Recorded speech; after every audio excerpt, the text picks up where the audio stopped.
ये कहानी है जॉन नाम के आदमी की, जिसे समुद्र के बीच में एक अनजान बोट मिलती है। अब जब वो उसके अंदर जाता है तो उसके साथ क्या क्या चीजें होती है जानकर आपके होश उड़ जाएंगे। कहानी शुरू होती है हमारे हीरो जॉन से, जो अपनी छोटी सी बोट लेकर निकल चुका है फिशिंग करने के लिए। लेकिन थोड़ी दूर चलने पर उसे अपनी तरफ फोग आते हुए दिखाई देता है और सामने से बिल्कुल अंधेरा। वो उसी अंधेरे में ही थोड़ी दूर आगे बढ़ता है और तब उसे एक बड़ी सी शिप दिखाई देती है। वो उसके पास जाता है और उसके मालिक को बुलाने की कोशिश करता है। शायद कोई यहाँ फंस गया होगा। उसे कोई आवाज नहीं आती, मतलब ये बोट लावारिस है। वो पहले तो अपनी छोटी सी बोट को बांधता है और उसके ऊपर चढ़ जाता है और फिर बड़ी वाली बोट पर चढ़कर उसके अंदर जाता है। अंदर जाने पर बोट बिल्कुल नॉर्मल लग रही थी। वहाँ जो खाना रखा हुआ था वो भी फ्रेश था, मतलब कि इससे ज्यादा टाइम नहीं हुआ है यहाँ पर खड़े हुए। जॉन बोट स्टार्ट करने की कोशिश करता है लेकिन वो नहीं होती, जिसके बाद वो दूर से आसपास देखता है कि शायद इसका मालिक कहीं आसपास उसे दिखाई दे जाए, लेकिन दूर दूर तक वहाँ कोई नहीं था। वो रेडियो पर भी मैसेज कंट्रोल रूम तक भेजता है, एक अपडेट बोट यहाँ फंसी हुई है, अगर कोई मुझे सुन रहा है तो प्लीज जवाब दे ले। लेकिन कोई जवाब नहीं आता। ये सारी चीजें करने के बाद वो दोबारा डेक पर जाता है। अब वहाँ पहुँच उसके होश उड़ जाते हैं क्योंकि उसकी छोटी बोट वहाँ से गायब थी। लेकिन उसने तो अपनी बोट बांध कर रखी थी, तो वो कैसे गायब हो गई, यही सोचकर उसका दिमाग फटने लगता है। एक तो ये बोट बंद है और ऊपर से उसकी बोट गायब है।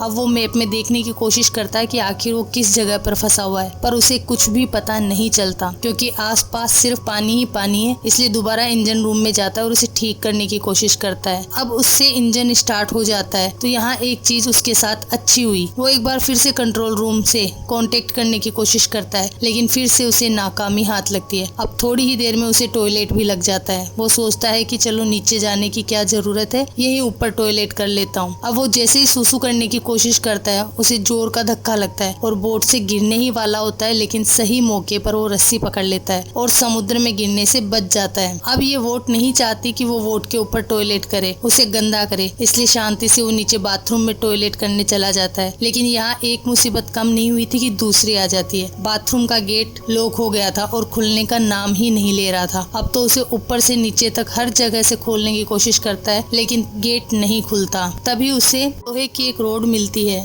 वो उससे भी ट्राई करता है गेट खोलने की, लेकिन उसकी सारी कोशिशें बेकार थी। अब उसे बाहर रेडियो पर किसी की आवाज सुनाई देती है। इसी पल से विंडो से बाहर एक शिप भी वो देखता है। अगर वो बाहर नहीं गया तो शिप यहाँ से चला जाएगा और वो फिर अकेला रह जाएगा। इसलिए वो अपनी पूरी ताकत लगा देता है उसे खोलने के लिए उस डोर को, लेकिन वह नहीं खुलता। अब वो विंडो से बाहर शिप को एक कपड़ा दिखाता है कि शायद वो उसे देखकर रुक जाए, लेकिन इतना छोटा सा कपड़ा कैप्टन नहीं देख पाता और शिप जाने लगता है। जॉन को दूसरा आइडिया आता है। वो एक रस्सी से अपनी बोट को रोकने की कोशिश करता है। उसकी ये कोशिश काफी अच्छी थी, लेकिन तभी वो रस्सी जाकर इंजन के फैन में फंस जाती है और दूसरी तरफ से रस्सी जॉन के गले को खींची जा रही थी। जॉन का गला दबता चला जा रहा था। एक समय ऐसा आता है जब जॉन मरने ही वाला था, लेकिन वो जैसे भी करके उस रस्सी को अपने गले से निकाल लेता है और मरते मरते बचता है। तभी वो शिप उसकी छोटी सी बोट से टकराती है और उसे काफी चोटें भी आती है। वो शीशे में खुद को देखता है। उसकी हालत बहुत खराब हो चुकी थी। ऐसा लग रहा था उसने गलती कर दी इस बोट पर आकर। अब वो और ताकत लगाता है उस गेट को खोलने की, लेकिन ऐसा लग रहा था कि उससे किसी ने पकड़ रखा है उस डोर को और वो खुलने का नाम ही नहीं ले रहा। अब जब वह भूख और प्यास से परेशान हो गया तो वो शावर से पानी पीने की कोशिश करता है, लेकिन उसमें भी पानी खत्म हो चुका था। तभी उसकी नजर फर्श पर पड़ती है। अब बोट की टक्कर की वजह से उसमें छेद हो गया था और पानी भरने लगा था। वो उसी पानी को पीने लगता है, लेकिन अब वो इन सब चीजों से परेशान हो चुका था। उसे अभी भी लग रहा था कि बोट में कोई इंसान मौजूद है। जॉन रोते हुए उससे रिक्वेस्ट करता है कि प्लीज मुझे जाने दो, मुझे कुछ भी नहीं चाहिए, लेकिन फिर भी गेट नहीं खुलता। वहीं ऊपर हम देखते हैं कि बोट अपने आप चल रही है।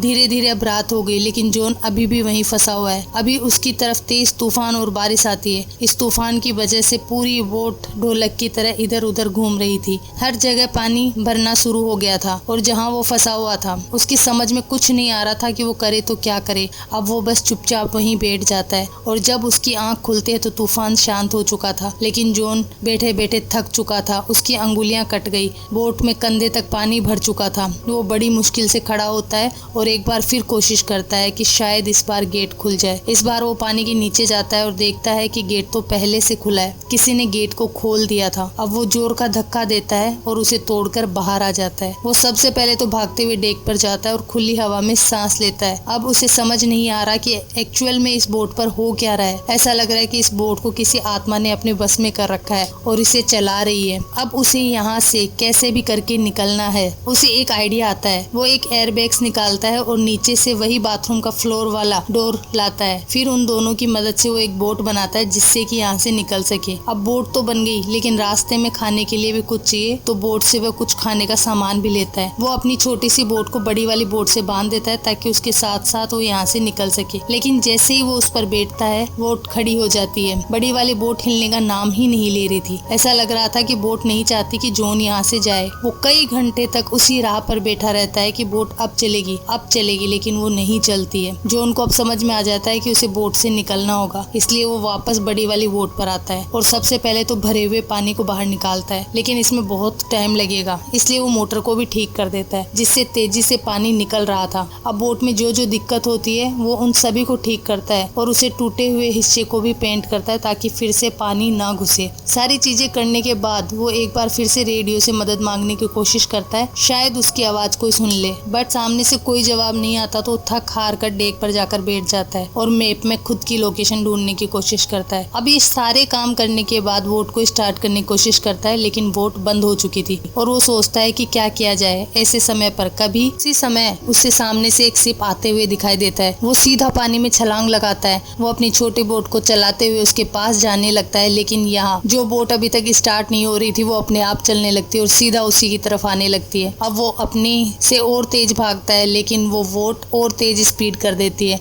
और वो बस उससे टकराने वाली थी कि जॉन पानी में कूद जाता है और बच जाता है। उसकी आंखों के सामने से वो शिप दूर चली जाती है और सीन देखकर जॉन और हम दोनों समझ जाते हैं कि बोट नहीं चाहती कि उससे दूर जाए और यही सोचकर जॉन पूरे समय पानी में ही गुजार देता है। लेकिन इस पानी में शार्क मौजूद थी और सबसे बड़ी मुसीबत पानी ठंडा था और नहीं चाहते हुए भी जॉन को वापस शिप पर आना पड़ता है। अब वो ठंड की वजह से कांप रहा था, इसलिए सीधा नीचे जाकर ब्लैंकेट ओढ़कर सो जाता है। जब उसकी आंख खुलती है तो बोट बस चली जा रही थी और उसे पता नहीं था कि वो कहाँ जा रहा है। वो ऊपर जाने की कोशिश करता है, लेकिन फिर से वहाँ का मेन गेट लॉक हो गया था। वो पूरी तरह से फ्रस्ट्रेट हो चुका था क्योंकि जब से वो इस बोट पर आया उसके साथ कुछ ना कुछ हुए जा रहा था। तभी उसकी नजर बाथरूम पर पड़ती है जहाँ से एक रास्ता ऊपर जाने का है। वहाँ से बाहर निकलने की कोशिश करता है, लेकिन तभी वहाँ से एंट्री का रास्ता बंद हो जाता है। मतलब जॉन अब पूरी तरीके से छोटी सी जगह पे फंस चुका था और तभी वो बोट पूरी रफ्तार से भागना शुरू कर देती है। जॉन इधर से उधर गिरने लगता है और उसके सर में, हाथ में, हर जगह चोट लगना शुरू हो जाती है। लेकिन तभी बोट की स्पीड स्लो होती है और अब गेट भी खुल जाता है। जब वो बाहर निकलता है तो बोट एक शहर के पास आकर रुकी थी। जॉन फौरन भागते हुए किनारे पर जाता है, एक आयरन रोड उठा लेता है। उसे लग रहा था कि कोई आदमी यहीं छुपकर इस बोट को चला रहा है और उसी ने जॉन को किडनैप किया है। लेकिन बहुत देर छानबीन करने के बाद उसे वहाँ कोई नहीं मिलता तो जॉन वापस से बाहर आता है। लेकिन अब जो मंजर वो देखता है उसके होश उड़ जाते हैं क्योंकि बोट अपने आप चल रही थी और जॉन को किनारे पर छोड़कर जा रही थी। उसे समझ आता है कि जरूर कोई शक्ति इस बोट को चला रही है और वो बोट फिर से अपने नए शिकार पर निकल चुकी थी। जॉन उस जगह की सबसे ऊपर वाली चोटी पर जाता है और समुद्र को देखता है। फिर यहाँ से बाहर निकलने की कोशिश करता है, लेकिन घूम फिर कर वो वहीं आ जाता है। तभी उसे अपनी बोट मिलती है जिसे वो समुद्र में खो दिया था मूवी की शुरुआत में। लेकिन अब वो वापस किनारे पर आ गई है। अब वो बोट किनारे पर कैसे आई या फिर इस बोट में क्या था, इसी सस्पेंस के साथ ये कहानी यहीं खत्म होती है। आपको क्या लगता है नीचे कमेंट करके बताइएगा। जय हिंद, जय भारत।